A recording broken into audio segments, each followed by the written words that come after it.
Please stop listening to the doctors and gynecologists जो without even assessing कि आपको किस टाइप का PCOS है, आपको 2-3 दवाइयाँ पकड़ा देते हैं, जिसमें एक बहुत कॉमन दवाई ग्लूकोफेज है, और वो आपको कह देते हैं कि आप दूध दही खाना छोड़ दें. That is causing you more harm than benefit. Just stop it. PCOS हो गया है, चलो जी डेयरी निकाल दो, दूध निकाल दो, दही निकाल दो, सब कुछ निकाल दो. I don't get this, why this one product gets demonized, because dairy आप यूज़ कर रहे हैं या नहीं वो बात की बात है, आप उसको किस तरह से यूज़ कर रहे हैं वो ज़्यादा मैटर करता है. बहुत सारे लोग जिनको PCOS है उनको यही कहा जाता है कि आप डेयरी छोड़ दें. गायनोकोलॉजिस्ट के पास जाएं, वो आपको सबसे पहले यही मशवरा देगा कि आप डेयरी छोड़ दें. But the problem is not in your dairy only, the problem is कि आप डेयरी को यूज़ किस तरीके से कर रहे हैं. अगर आप अपने PCOS के अंदर डेयरी कम्प्लीटली छोड़ देते हैं तो उसके नुकसानात क्या होते हैं. सबसे पहला नुकसान तो आपको ये होगा कि आप एक बहुत अच्छा प्रोटीन सोर्स लूज़ कर रहे हैं. आपके दूध के अंदर, आपके दही के अंदर बहुत अच्छी अमाउंट में एटलीस्ट 6 to 7 या 7 to 8 ग्राम्स ऑफ प्रोटीन होती है. तो जब आप उसको कम्प्लीटली रिमूव कर देते हैं तो वो ऐसा आपको लगता है कि आपने डेयरी छोड़ के बहुत फ़ायदा हो रहा है क्योंकि PCOS से हील हो जाएगा, बट कि ऐसा नहीं हो रहा होता. दूध या दही के अंदर at least 7 to 8 grams of protein available होता है, और जब आप उसको निकाल देते हैं तो अपने पूरे दिन की प्रोटीन लिमिट को मेंटेन करने के लिए आप बहुत ज़्यादा स्ट्रगल कर रहे होते हैं. So you don't have to remove your dairy until and unless you really need to. दही के अंदर ना सिर्फ कार्ब्स होते हैं बल्कि प्रोटीन और फैट भी होता है.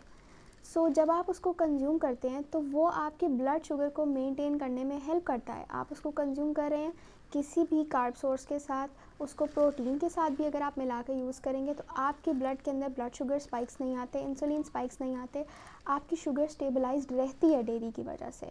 प्रॉब्लम वहाँ आता है जब आप फ्लेवर्ड योगर्ट या दही के अंदर चीनी डाल डाल के खा रहे हैं. That is a problematic thing. Otherwise dairy is a very good option to keep in your diet while you are having PCOS. PCOS की भी डिफरेंट टाइप्स होती हैं. अगर तो आपकी PCOS की ये वाली टाइप है जिसमें आपको एक्नी हो रही है, आपके एंड्रोजन्स बहुत ज़्यादा हाई हैं, उसमें भी हम 2 से 4 हफ्ते के लिए डेयरी रिमूव करके देखते हैं कि क्या एक्नी और वो दूसरे एंड्रोजन सिम्टम्स इम्प्रूव हो रहे हैं कि नहीं हो रहे. अगर तो हो रहे हैं तब हम डेयरी कट ऑफ करते हैं, वरना हम डेयरी दोबारा से रीइंट्रोड्यूस करवा देते हैं.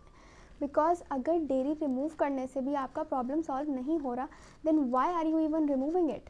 एंड जहाँ तक बात रही इंसुलिन सेंसिटिविटी की वजह से जो PCOS होता है, उसमें अगर आप डेयरी यूज़ कर भी रहे हैं और आपको एक्नी का कोई इशू नहीं है, it is totally fine. You don't have to remove dairy. दूध दही निकाल दिया, आप बहुत इंपॉर्टेंट न्यूट्रिएंट्स पे मिस आउट करना शुरू कर देते हो. Vitamin D, calcium, vitamin B12 और इस तरह के बहुत सारे न्यूट्रिएंट्स एंड गुड फैट्स जो कि आपको उस सोर्स से मिल रहे थे, अब वो आपको नहीं मिल रहे होते, और वो डाइट में अलग से पूरा करना बहुत ज़्यादा मुश्किल हो जाता है. So know unnecessary restriction should be done. One more reason is कि दूध और दही प्रॉब्लम नहीं होता, उसको किस तरह से कंज्यूम किया जा रहा है वो प्रॉब्लम है. अगर आप मीठी लस्सी पी रहे हैं, अगर आप चाय पी रहे हैं, अगर आप दही के अंदर चीनी डाल डाल के खा रहे हैं, that is problematic. What you should do is कि आप मिल्क और नट्स कंज्यूम कर सकते हैं, आप योगर्ट एंड नट्स कंज्यूम कर सकते हैं, आप Greek yogurt, nuts and fruits का कॉम्बिनेशन बना सकते हैं. Will be much more beneficial for you instead कि आप कम्प्लीटली एक अच्छे फूड सोर्स को रिमूव कर दें without any scientific basis. Keep following this channel for more PCOS updates, and I will see you guys soon in the next video.